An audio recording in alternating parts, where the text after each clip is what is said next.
Good morning, good afternoon, or good evening, depending of your time zone. My name is Annabelle Rincon. I have the pleasure to welcome you to this new Data Plus Women Zurich. It's the first time after the summer break, so I'm very excited because we have a very good speaker today and a very interesting thematic communication. I'm sure you will like it. And if you see me like bend my head like this, it's because probably I'm taking notes to improve mine. So let me just tell you some words about this initiative. Data Plus Women is an initiative to promote women working with or around data, and to be able to grow together, to celebrate our success. And yes, so if you are interested to speak or you know someone, please contact us. We are always searching for a good speaker for you. I have the pleasure to do that with the brilliant Olivia Slits, which data scientist at Migros. Yeah, so we are already like almost 2 years doing that, Olivia. Yeah. Yes. We should celebrate. We should throw a party. So yes, I will let Olivia introduce our speaker, just like to let you know, please use the chat if you want to tell us where you are coming from. Make nice comments. You can also make nice comments in social media if you would like. We will be very happy to hear from you. And we have a Q&A. And in the Q&A box, please write all the questions you have for our speaker. We will read them at the end. Please, Olivia, the mic is yours. Enjoy. Thank you very much, Annabelle. And hi to everyone. My name is Olivia, as Annabelle already said.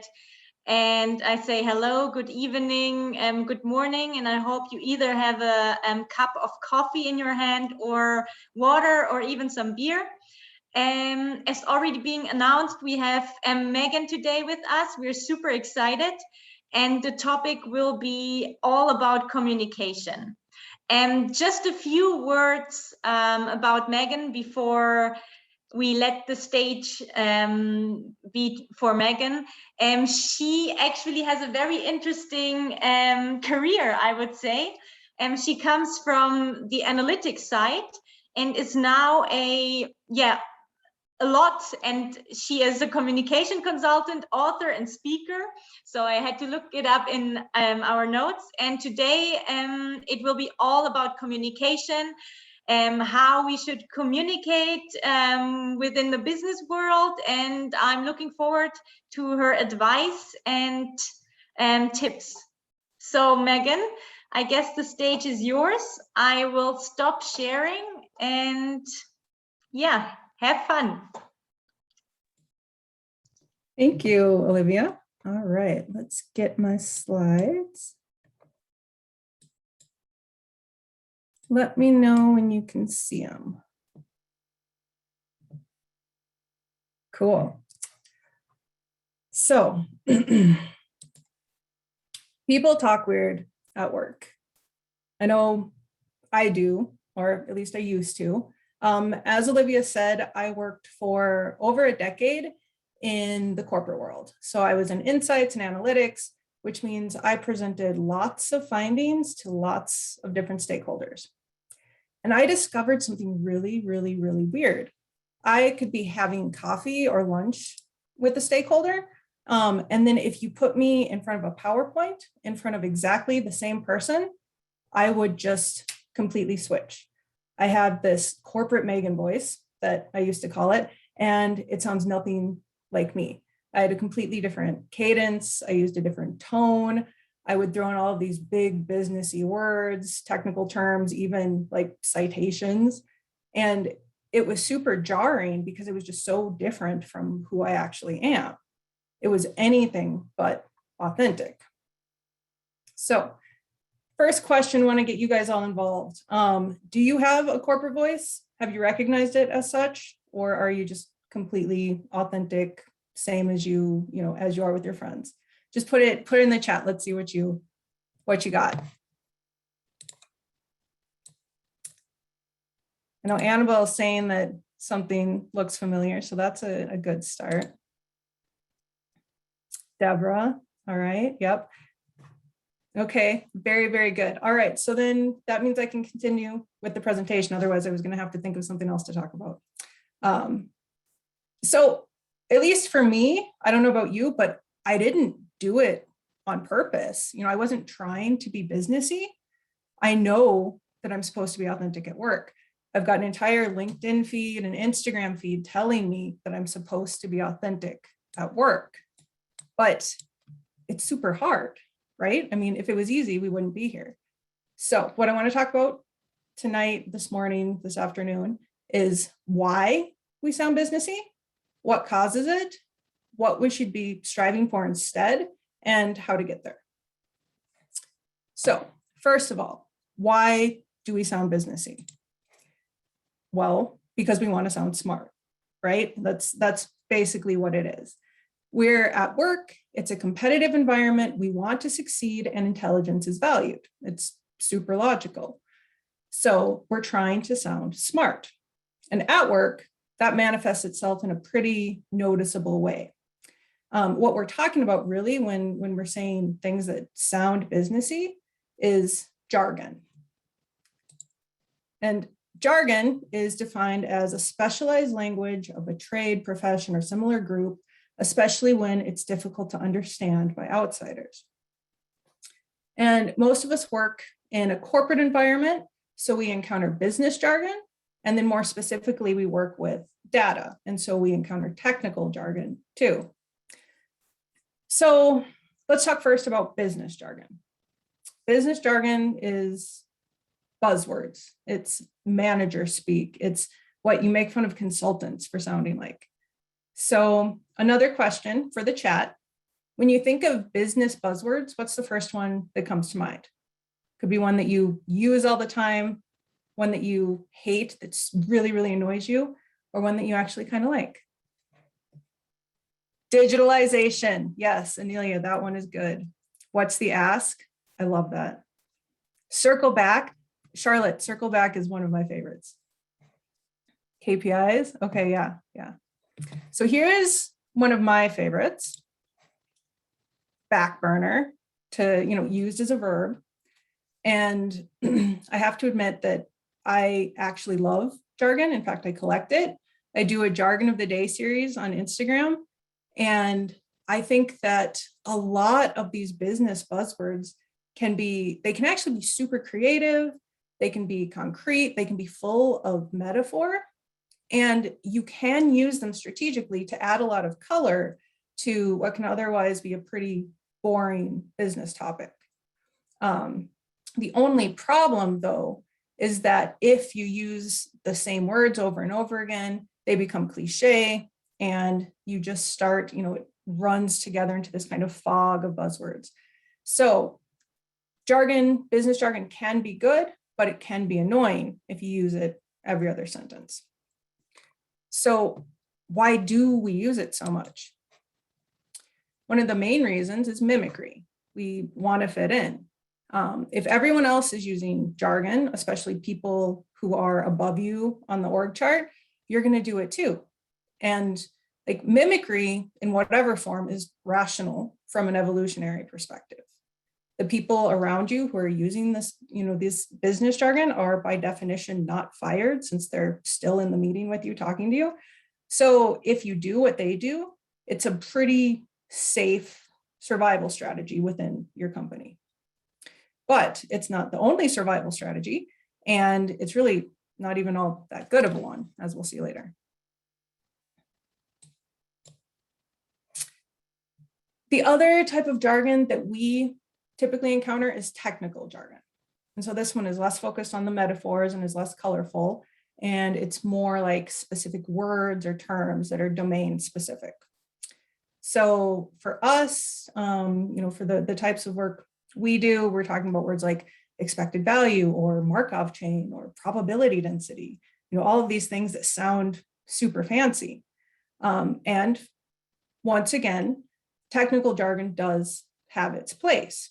If you're talking within a certain domain, within people who share your same context, technical jargon can be super, super dense. You can pack a lot of meaning into a few words or terms. And so it can thus be very efficient. For instance, if you are in an emergency room, if you're an ER doc and you say stat to the nurse, they're going to know exactly what you mean. And so you've got this 4-letter word, stat, that really, like, if you unpack it, means, hey, could you please do this right away? It's pretty urgent. Thank you. I really appreciate you. Like, that takes a lot of time to say. Probably don't have time if it's something that is stat, right? So technical jargon in the right context can be efficient, but that context matters. ER doc says stat, he understands something completely different. If your colleague says stat to you, you're going to ask him if he means the median or the standard deviation. And you will not say the average, because the average is never, ever the best descriptive statistic to you ever, but that's a completely other story. So the thing is, with technical jargon, it's not a problem if it's with people have the same context. But if they don't have that context, or if you're just using the technical jargon to sound impressive, then it is a problem. And that was a trap that I would fall into. I was the data girl. I worked with data. I was supposed to be smart. So if I was at a meeting or presenting findings with stakeholders, whatever I was doing, I tried to signal that I was smart. But that can backfire. Studies show that using excessive jargon makes you come off as defensive, manipulative, less likable, less credible. And all of that came from HBR. So it must be serious if they're telling you to cool it with the jargon. And besides that, forcibly trying to sound smart just isn't effective. People's perception of how smart you are is directly related to how well they understand you. And there's a much better chance that they'll understand you if you speak simply. Then, especially in situations that we encounter at work, for communicating results or recommendations or explaining trends or findings, we need our stakeholders not only to understand, but to buy in. And there is nothing less persuasive than making someone feel stupid. So these are all reasons enough to kind of watch our use of businessy language. But most importantly, jargon comes from a place of insecurity a lot of times. And so if we're using it to fit in or to make other people think we're smart, like, that's a real problem.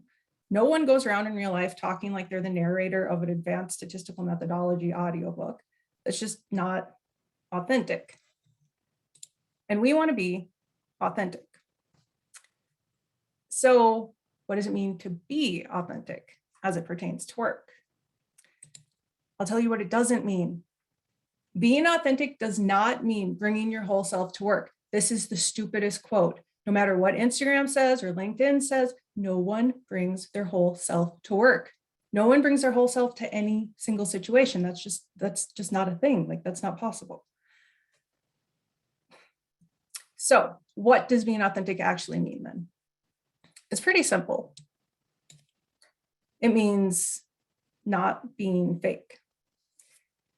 It means being yourself at work and bringing whatever degree of wholeness you want to bring, and making, and doing what you want to do, what you think is right in a situation, and not just doing what you think people expect you to do. So to be authentic, you need to be you. And you are not your job. You don't have to be your whole self at work, but you do need to be more than just your job title. Don't limit yourself to the way that you think a senior insights and analytics manager or a junior data science of APAC and EMEA is supposed to communicate. If you're funny in real life, be funny at work. If you're sarcastic, be sarcastic. If you use the word super and awesome way too much because you grew up in America and Clueless was your favorite movie when you were a kid, and that's just kind of how you talk, feel free. You can put your own mark, and you should put your own mark on your projects and your deliverables and any form of communication you're doing. I mean, we're always talking about personal branding, and there's no better way to do it than to put your mark on what you do. And this can take a lot of forms. just because there's never been a GIF in the quarterly results PowerPoint doesn't mean it can't happen. Just because no one else is using memes in your meetings doesn't mean you can't be the one to start. And just because there aren't emojis on your dashboards yet doesn't mean there can't be. Do you guys like emojis? Do you use emojis at work? What is your go-to work emoji? Put it in the chat.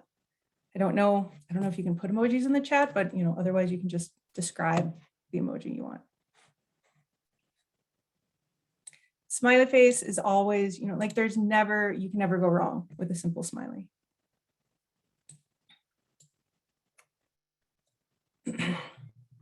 So work emoji is still a little bit, like it's controversial, especially the heart. I saw this tweet just yesterday. So this is a very pertinent topic.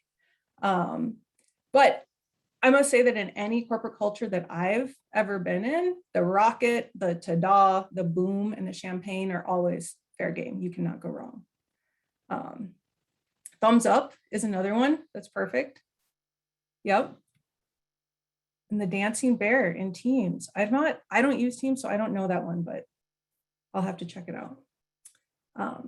So I would, emojis, this is kind of a nice, simple, entry level way to start adding some personality and to become more authentic in your communication. So, give it a try, right? No matter where you work, you're probably not going to get fired immediately for decorating the weekly status update email with a muscle arm or a unicorn. And even if you get in trouble, wouldn't that be the best corrective action plan ever? Employee commits to reducing the use of sparkle hearts within 6 months. I would love to have that. So, obviously, you have to decide for yourself what is appropriate for you and then also for your stakeholders. And that actually brings us to the golden rule of authentic communication, the golden rule of communication in general, actually. And that is know your audience. So I know this is probably, you hear this anytime that you're talking about communication, but knowing your audience is key. And communication, whether it's authentic or not, in the workplace needs to be effective, first and foremost. And so if we're just talking about sort of straight line professional communication tips that you can use in any presentation or meeting, or really any conversation in which there's an outcome that is desired, there's a couple of sub-bullets under know your audience. Know your baseline, know their baseline, and then know their agenda. So first of all, you need to know your audience's baseline. How much background on the problem you're presenting do they have? This is kind of like we talked about earlier. Jargon works, but only when you all share the same context. And not all of your stakeholders, especially on the business side, are going to have the same technical knowledge that you have. So you can't always use, the exact techie or statistical term that you would like to use. I was in a meeting one time actually, and I was super excited to present this really cool finding that I had come up with. But I ended up spending 27 of the 30 minutes explaining what a median was. And, I finally was able to, convey this fairly basic concept, but it was my fault for A, assuming that everyone knows what I know, and B, for not top-down messaging and leading with the result. So you have to know your audience's baseline understanding. If there's a decision to be made that requires a certain foundation of knowledge, it's your responsibility to make sure that everyone in the room has that knowledge. You have to make sure you know what your audience knows their baseline, so that you can fill in any of the gaps as necessary. And then secondly, you need to know your audience's agenda. Once you know what they know, figure out how much they want to know. So my stakeholder in that situation actually really did want to brush up on basic statistics. And so we talked about medians the whole time, but depending on who you're talking to, if it's a boss or a stakeholder, they likely only want the so what, what do I do with this information? And I know you've heard this a million times. Again, but no one at work needs your methodology section. Even if you've worked hard on it and you're really proud of the process, most people just aren't interested and don't have time for the whole chronological backstory of how you arrived at your result. Sometimes it's appropriate, but in most situations, you shouldn't start at once upon a time. Just cut directly to they all lived happily ever after. So to effectively communicate, you need to know your audience's baseline and agenda. But to authentically communicate, you just need to know them. Remember earlier when we said that you are not your job? Neither are your stakeholders. Work is not a series of one-off transactions. And so it pays to start building relationships. And that, sounds logical, but that kind of fits into that easier said than done category, because it's super tempting to treat people at work as a means to an end. I know I do this a lot. You look at people, and if they're higher up, then you might think they're this like mythical, intimidating figure with the power to make whimsical decisions that stand between you and your promotion.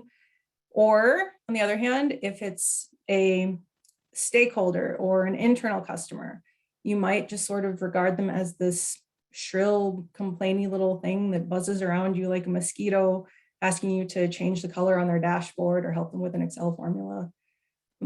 But the problem with treating people as their jobs means you're constantly thinking about hierarchy or power differentials or who needs what from who and under what authority. You're constantly looking either up or down, but authentic communication happens at eye level.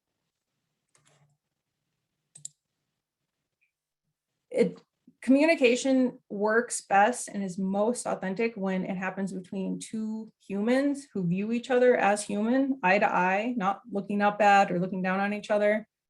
And so here's an activity.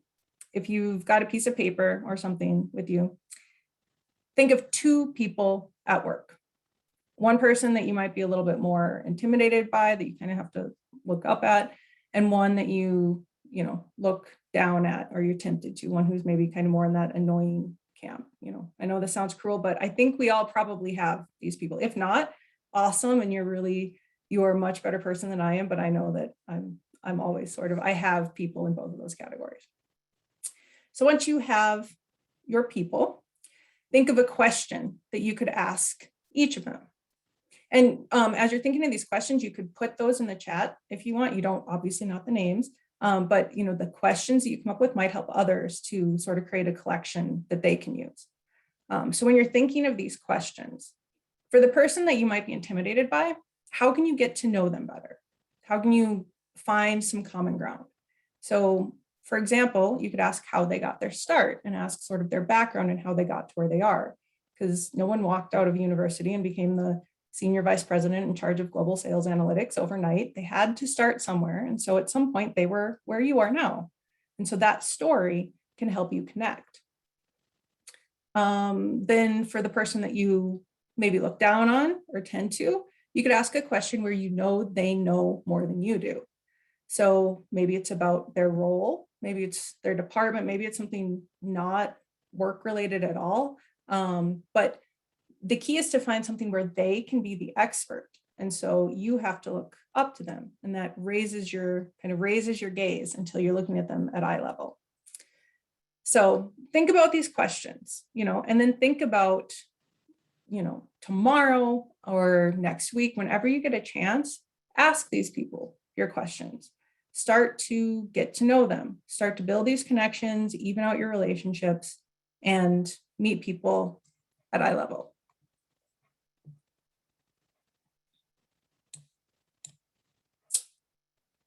And then there's one last element that I want to touch on here. We've talked about how sounding businessy often stems from insecurity and how important it is to know your audience.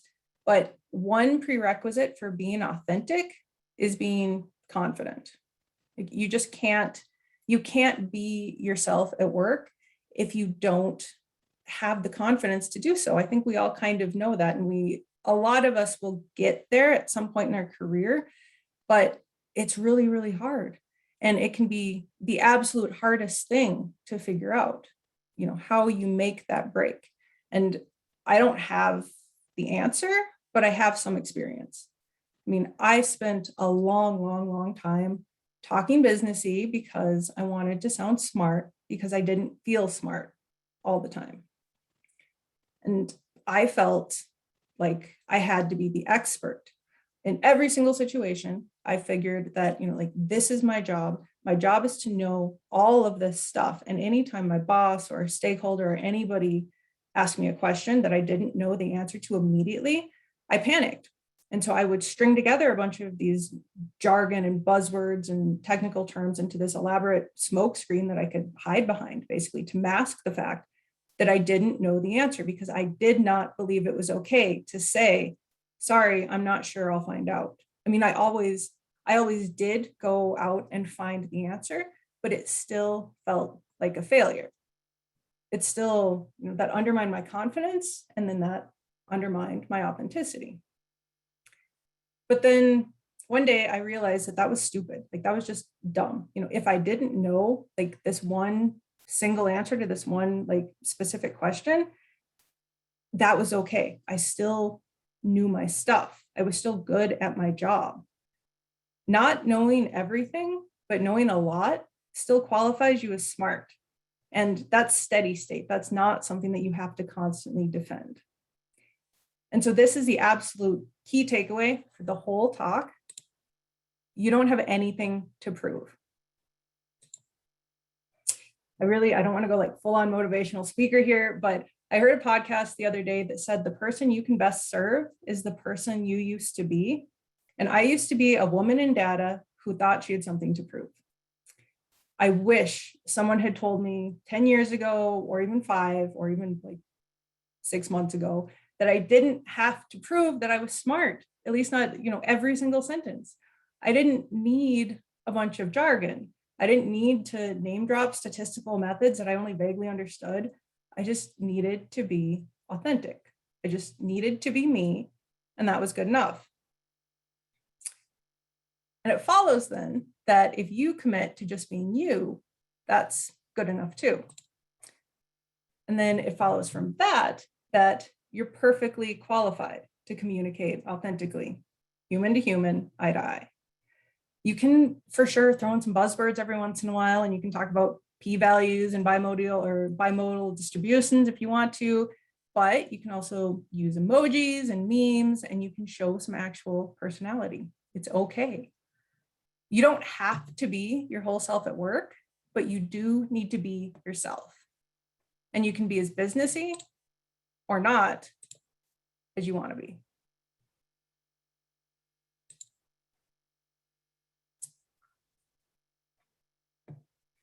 So, do we have questions, thoughts, experiences?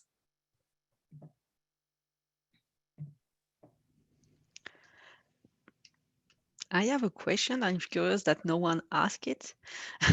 My question is, do you think that women are more inclined not to be authentic at work? I'm not sure. This is a topic that I didn't really want to touch on because, like, my personal opinion is, like, we always say, oh, this might be easier for men, like men have it completely differently. But I think almost all of the problems that I've ever encountered at work stem from me, or at least I assume, like my first assumption is that, like, if I'm not doing a good enough job, it's my fault. It's not because someone else is saying, oh, it's, like someone else is kind of keeping me down. And so I think this is, a struggle that every individual goes through. Like I've got male friends who have kind of tried to break through this, need to sound like an expert.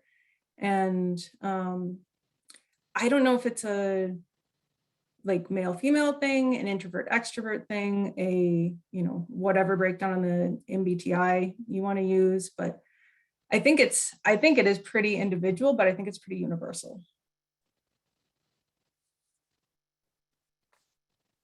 There's also a question in the chat which I ask myself as well. So I have the feeling that it's usually very difficult to speak with the person on the same level if you see the corporate title. So once you see the title, immediately in my head, it basically blows away my whole self-confidence. And yeah, I don't know, maybe you have an advice or how you can actually overcome that. That's hard because I do that too. And in fact, like tomorrow, so I also I write kids books, and I've got this like a meeting with a guy tomorrow for a podcast, and he's like the senior vice president of something at like this huge like SAP. I'll just say the name. So hopefully no one works at SAP, and I shouldn't have said that, but this is super, like, that's scary. That's really intimidating. And so I just say, like, I'm going to pretend that I don't know his title. It's, and that's easier said than done. But if you focus on the person's name, like, I try as hard as possible just to think of people's names. And so, I'm American. This comes, if you're in like a more hierarchical culture, it might not be as easy, but I've never called anybody by anything except their first name, maybe a teacher when I was in elementary school, but I focus on the first names, and that doesn't have any title associated with it. So I'm not sure, maybe that will help. Yeah, I mean, it also helps, to be honest, to speak in English. Because then you immediately start, I mean, I now work in German again. I used to work in English, and then it's always the first question, okay, can I say you, so to say, and not the polite form? And once we start with the polite form, it's even worse. Yeah, no, luckily I don't, like, that's a whole complication that I don't have to deal with very often. But yeah, but that's a good advice. So we have some other questions as well. And there is one. I start with the first one. Do you have any suggestions when you're speaking or put on the spot on your mind and your mind goes blank?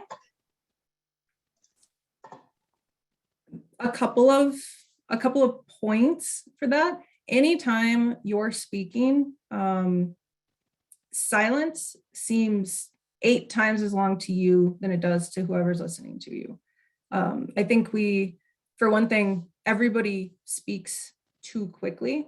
I know I do, for sure, but it's absolutely okay to just take a moment to gather your thoughts. If someone asks you that question, and you think you might be able to answer it, it's fine to take like 4 seconds or 5 seconds, and you can do a lot of thinking in 4 or 5 seconds. The person who asked you isn't going to notice that. It's not like you've just like stopped talking for 2 minutes.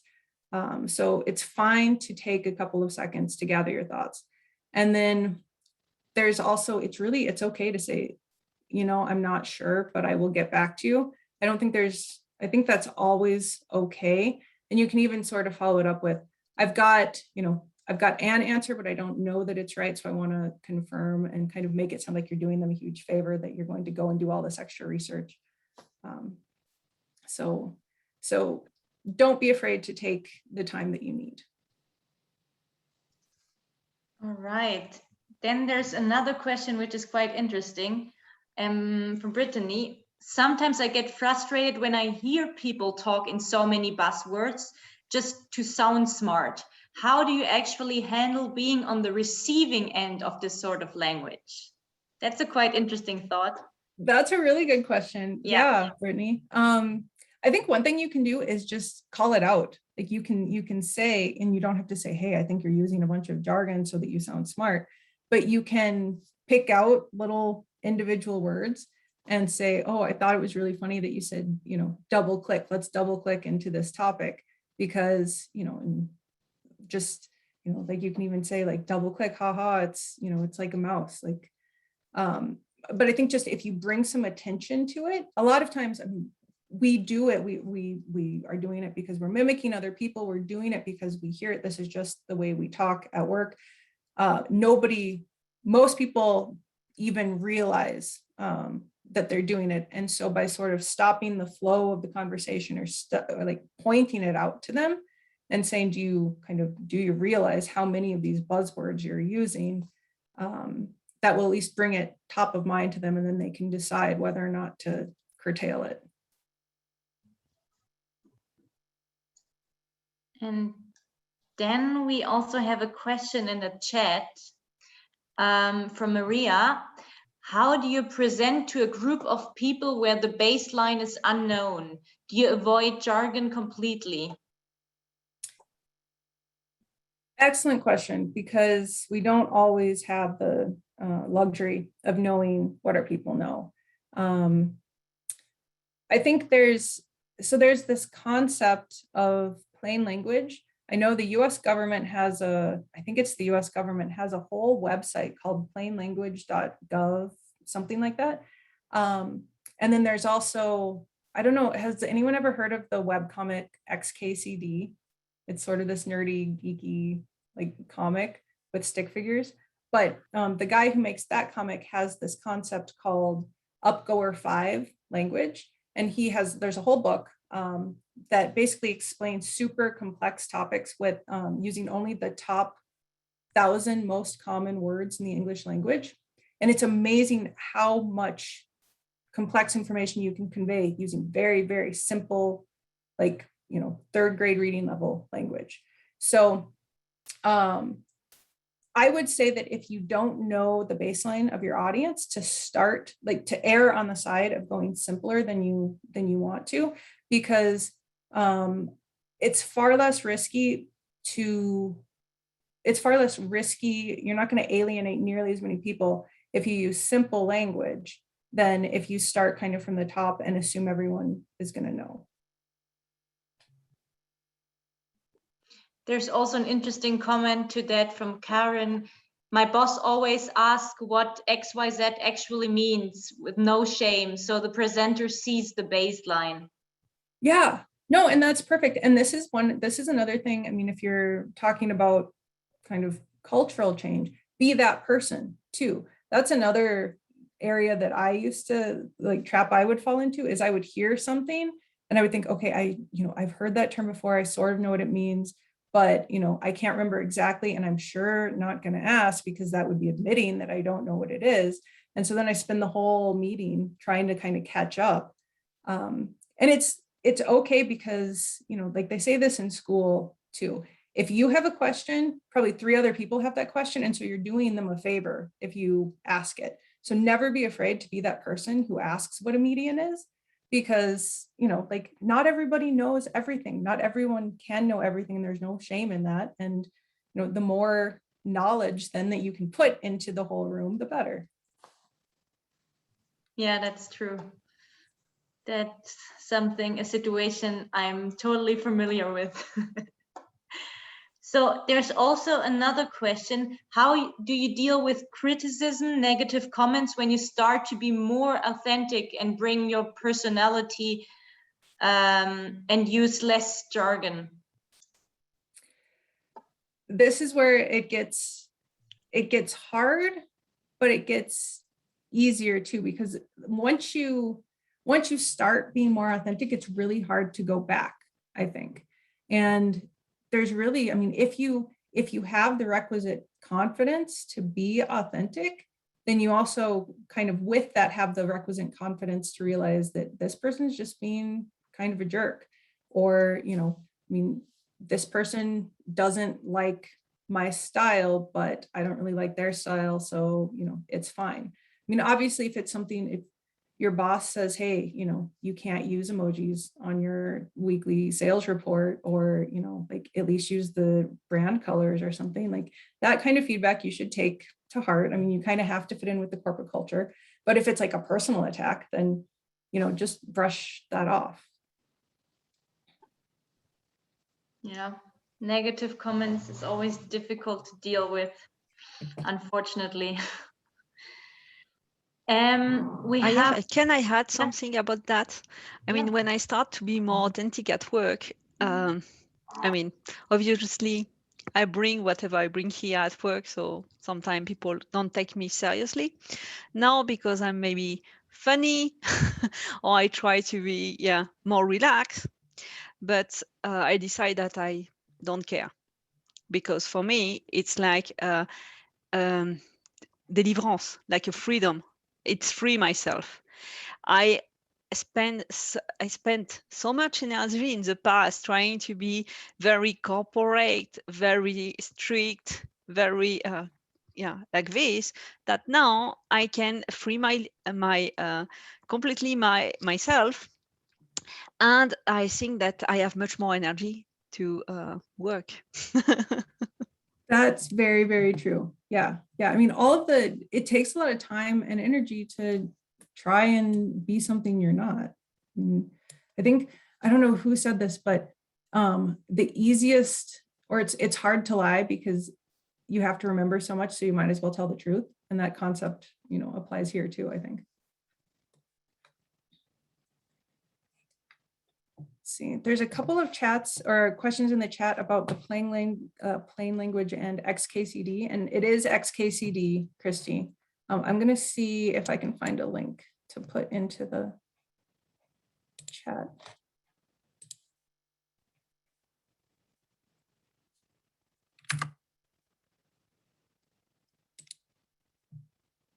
And then, are there any other questions that we missed? Yeah, there's another question of the podcast you were listening to. The quote was something, the best person you can serve. Yeah, I think it was a podcast by John Acuff. It's All It Takes Is a Goal. That's the name of it. Here, I will. Maybe you can put that in the chat as well. Yep.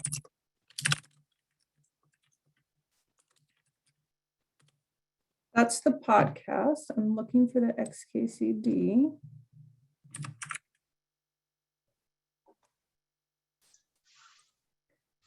I should have.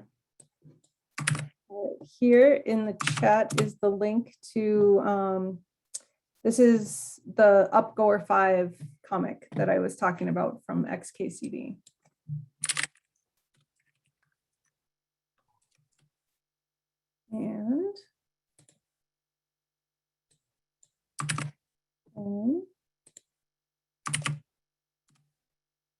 And then there's the plainlanguage.gov.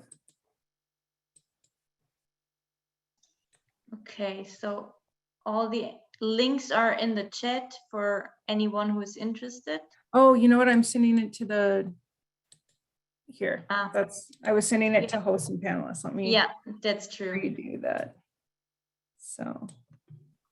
Sorry, it will be sent to all. Podcast. Did that come through now? It should say John Acuff. Okay. Yeah. And then.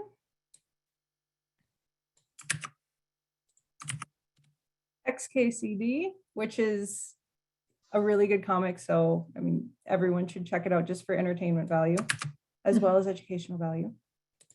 And then this is plainlanguage.gov, which is the website that the bunch of different agencies from the US government are putting together to try and take all the super complex, like legalistic language and or like political language and put it into stuff that the everyday person can understand.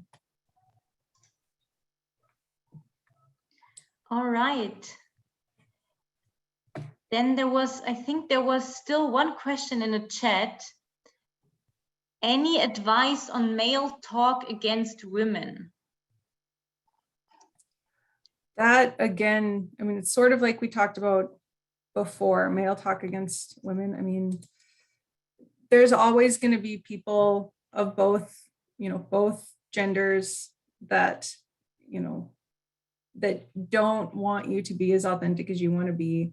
And I think it's going to be, for one thing, it is like you have to deal with each case individually. So there's no good rule to just say, oh, like, here's how you should treat men or here's how you should treat women.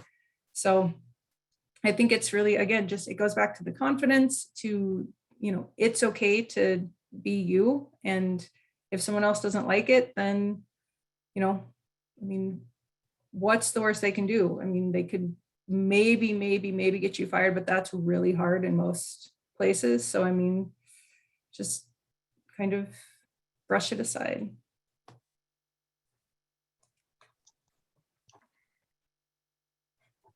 All right. Christy, the one that I was talking about that uses the only top 1,000 words, that's XKCD. It should be this link that goes to the Upgoer 5.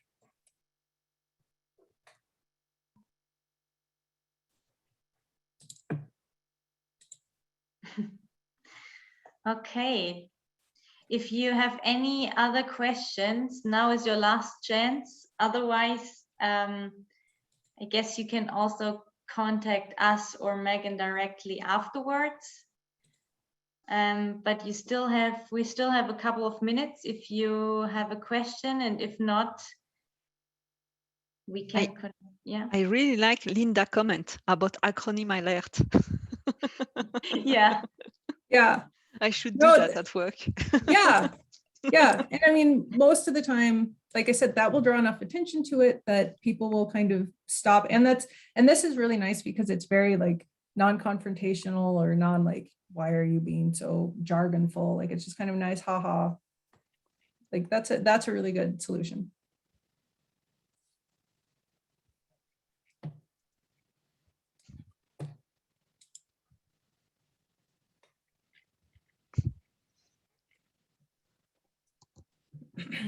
So I guess. Well, yeah, if there aren't any more questions, thank you very, very much for the opportunity to share some of my experiences and to, hopefully authentically communicate how you can start to authentically communicate. Thank you to you for coming. We are very pleased to have you today. Thank you so much. Actually, I've learned a lot, and I will try to apply it immediately at work or when I present. So very valuable if I can apply it directly. And I think we have just a few words left after this great talk from Megan. Because if you also want to be such a great speaker as Megan, please feel free to reach out to us. We are always looking for speakers, and it's always a hassle to get speakers out there. But as you can see, everybody is happy. You can learn something. We learn something. We get inspired. And it would be wonderful if you can get in touch with us and just say, hey, I'm interested. Otherwise, we also have a Twitter page. You can go to the Hub page to check out the next events. So we were also happy to see you as a visitor the next time, not necessarily as a speaker. Yes, we have a question. It will be a recording, and the recording will be on the YouTube channel. We will send an email to all the participants today, and we will send the link. So don't worry. Exactly. So although we are now at the end of the talk, we still have the recording then. So if you missed something or a part, or you missed it completely, you can just check it out on the YouTube page, right, Annabelle? Yeah. And yeah, so thank you again, Megan, for coming and for inspiring us, for helping us out. And thank you to all the audience and all the questions and the interactive discussions. Thank you. Yeah, thank you all. Thank you.